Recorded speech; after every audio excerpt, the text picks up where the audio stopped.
Hello, welcome to curry leaves. ഇന്ന് ഞാൻ മുരിങ്ങ ഇല കൊണ്ടുണ്ടാക്കിയ ഒരു കറിയുടെ റെസിപ്പി ആയിട്ടാണ് വന്നിരിക്കുന്നത്. നിങ്ങൾക്കറിയാമല്ലോ, മുരിങ്ങയിൽ ധാരാളം അയണും വിറ്റാമിൻ എയും സിയും ബിയും ഒക്കെ ഉണ്ടെന്ന്. അപ്പോൾ ഞാൻ ഈ മുരിങ്ങയിലൊന്ന് നന്നാക്കി എടുക്കട്ടെ. അത് കഴിഞ്ഞിട്ട് നമുക്ക് കറി ഉണ്ടാക്കാം. മുരിങ്ങയില നന്നാക്കിയിട്ടുണ്ട്. ഇനി നമുക്കിത് നന്നായിട്ടൊന്ന് വാഷ് ചെയ്യാം. മുരിങ്ങയില മുളക് ഉണ്ടാക്കാൻ വേണ്ടിയിട്ട് സാമ്പാർ പരിപ്പ് ആവശ്യമുണ്ട്. അപ്പോൾ ഞാൻ കുറച്ച് സാമ്പാർ പരിപ്പ് കുക്കറിൽ വേവിക്കാൻ പോവുകയാണ്. സാമ്പാർ പരിപ്പിൻ്റെ വേവിനെ പറ്റിയിട്ട് പറയേണ്ട ആവശ്യമൊന്നുമില്ലെന്നറിയാം. എന്നാലും ഞാൻ ഫുൾ ഫ്ലെയിമിൽ ഒരു വിസിൽ വന്നതിന് ശേഷം ഫ്ലെയിം കുറച്ച് ഒരു വിസിലാണ് വരുത്തിയത്. മുരിങ്ങയില മുളകും ഒരു തേങ്ങ ഉപയോഗിച്ചിട്ടുള്ള കറിയാണ്. അപ്പോൾ അതിന് വേണ്ടിയിട്ട് ഞാനൊരു അരക്കട്ട തേങ്ങ ജാറിലേക്ക് ഇടുന്നുണ്ട്. ചെറിയ ഉള്ളി ഒരു 5-6 എടുത്തിട്ടുണ്ട്.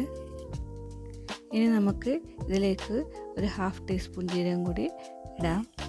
അതുപോലെ 1 ടീസ്പൂൺ മുളക് പൊടിയും കൂടിയിട്ട് ഇതിലേക്ക് ഇട്ടിട്ട് കുറച്ച് വെള്ളം ഒഴിച്ച് നമുക്ക് നന്നായി അരച്ചെടുക്കാം. പരിപ്പ് വെന്തിട്ടുണ്ട്. ഇനി നമുക്ക് ഇതിലേക്ക് കഴുകിയ മുരിങ്ങയില ഇട്ട് കൊടുക്കാം. കുറച്ച് വെള്ളം കൂടി ഒഴിച്ചു കൊടുക്കാം. ഇനി ഇതിലേക്ക് 1/2 ടീസ്പൂൺ ഉപ്പിട്ട് കൊടുക്കാം. 1/2 ടീസ്പൂൺ മഞ്ഞൾപ്പൊടി ഇട്ട് കൊടുക്കാം.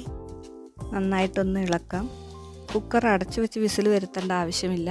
2 മിനിറ്റ് തിളപ്പിച്ചാൽ മതി. ഇനി നമുക്ക് ഇതിലേക്ക് അരവ് ചേർക്കാം. കുറച്ചുകൂടി വെള്ളം ചേർത്ത് കൊടുക്കാം. ഉപ്പ് കുറവാണ്. ഇനി നമുക്ക് കുറച്ചുകൂടി ഉപ്പിട്ട് കൊടുക്കാം. മുരിങ്ങയില മുളക് തിളച്ചു തുടങ്ങിയിട്ടുണ്ട്. ഇനി നമുക്ക് ഇത് ഓഫാക്കിയിട്ട് ഇതിലേക്ക് വറവും കൂടി ചേർത്ത് കൊടുക്കാം.